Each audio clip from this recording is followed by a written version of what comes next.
I stared at my phone, the message glowing like a confession. Hey babe, we're extending the girls' trip. Don't wait up. No emoji. No heart. Just that. The faint hum of the ceiling fan was the only sound in the house. The same house she had begged us to buy together. The same house where I now sat alone, watching the words on my screen blur into something darker. For 2 days, my wife, Emily, had been in Miami with her college friends. I'd even helped her pack. She'd laughed, kissed me on the cheek, and said I needed to learn how to survive a weekend without her. I laughed too, but now, staring at that text, something twisted in my chest. I replied, "Take your time, lawyer loves documentation." For a moment, it felt good to send that. Cold. Sharp. A jab meant to draw blood. But then, panic bubbled in my gut. What if I was wrong? What if this was just a harmless trip? What if I'd just tipped my hand? The phone buzzed a minute later. Wait, what does that mean? No more laughter in her tone. I could almost see her face, the nervous smile fading, her fingers trembling as she typed. I didn't respond. Instead, I scrolled back through our recent messages. The shift was so subtle I almost missed it. Fewer love you texts. Late-night replies. Shorter calls. And the smell on her jacket last week. Musky, expensive cologne, not hers. She claimed it was from the Uber driver. I'd believed her because love makes you stupid. Now, doubt gnawed at me like rust-eating metal. I opened her laptop. She never logged out of her email. My fingers hesitated over the keyboard. A part of me whispered, "Don't do this." The other voice, colder and quieter, said, "You already know." Her inbox was clean. Suspiciously clean. Except for one message buried in travel itinerary. The subject line read, "Our secret stay." My pulse thudded. I clicked. It was a hotel booking. 2 guests. 1 room. Check-in. Thursday. Check-out. Sunday. The sender's name was Nathan Corporate Travel. Nathan. Her boss. My mind spun through every story she'd told me about work trips and late meetings. Every "I'm just helping Nathan with the presentation" suddenly had a new weight to it. I grabbed my phone, pulled up her Instagram. Nothing posted. But her friend's story showed a group dinner. 5 girls, all smiling. Emily wasn't there. The next photo, tagged by mistake, showed her reflection in a hotel mirror. A man's hand on her waist. It wasn't grainy. It wasn't guesswork.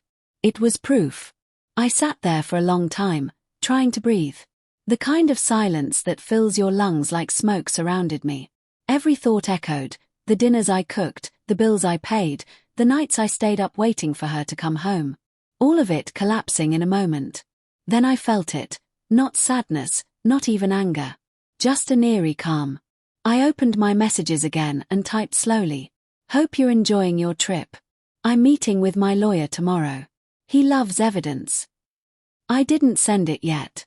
Instead, I called my friend Mark. He's a lawyer, and more importantly, he's seen this kind of storm before. He picked up immediately. "You sound like you're about to do something stupid." "I might," I said. "Talk first. Act later." His voice grounded me. I told him everything, from the text to the photo. He didn't interrupt.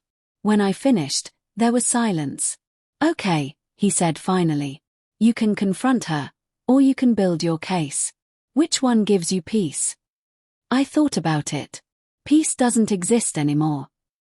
That night, I couldn't sleep. Every creak of the house felt like an accusation. Around 2 a.m., I opened the camera app and began documenting everything. The laptop screen, the hotel receipt, even the Instagram post before it disappeared. By morning, I felt hollow but ready. When her flight landed that afternoon, she texted, "Heading home. Missed you." Missed me. The hypocrisy almost made me laugh. I didn't reply. I waited. At 6 p.m., I heard her keys in the door. She walked in, all smiles and perfume. "Hey, honey." Her voice cracked slightly, maybe guilt, maybe fear. I stood in the kitchen, the printed photos spread across the counter. She froze when she saw them. "What is this?" she whispered. Documentation, I said. Her lips trembled. This isn't what it looks like. Really? I picked up the photo. Because it looks like Nathan's hand on your waist. Tears welled up. I can explain. I wanted to yell, to throw something, to make her feel the chaos she'd unleashed inside me. But the words came out quietly. You had a choice, Emily. She started crying harder. It was a mistake. I was drunk, I felt lonely, I didn't mean for it to happen. Once or twice. Silence. That's what I thought. Her shoulders shook. I didn't want to lose you. Then why did you? She couldn't answer. I walked to the living room and picked up a manila envelope from the table. This is from Mark. It's not filed yet. But it can be. Her face drained of color. You already talked to a lawyer. I nodded. He loves documentation. Something inside her broke. She dropped to her knees, sobbing. Please, don't do this. We can fix it. Fix it. The words echoed, absurd and hollow. You can't fix shattered trust. You can only sweep up the pieces and try not to bleed. I turned to leave. She grabbed my arm. Please, I'll quit my job. I'll block him. Just don't end us. I looked down at her, makeup streaked, desperate. Once, that face was my home. Now it was a stranger's. You already ended us, I said. I'm just acknowledging it. I walked out before she could reply. The night air hit me like cold water. For the first time in weeks, I felt something like relief. Not peace, but clarity. At the end of the driveway, I turned back and saw her through the window, crumpled on the floor. A part of me wanted to go back. To forgive. To pretend. But another part, the part that had been silenced for months, whispered the truth. She chose deception. I chose freedom. As I drove away, my phone buzzed again, one last message from her. Please, can we talk? I still love you. I stared at it, then typed my final reply. Take your time. My lawyer still loves documentation. Then I turned off the phone and kept driving, the city lights fading in my rearview mirror like the last remnants of a lie.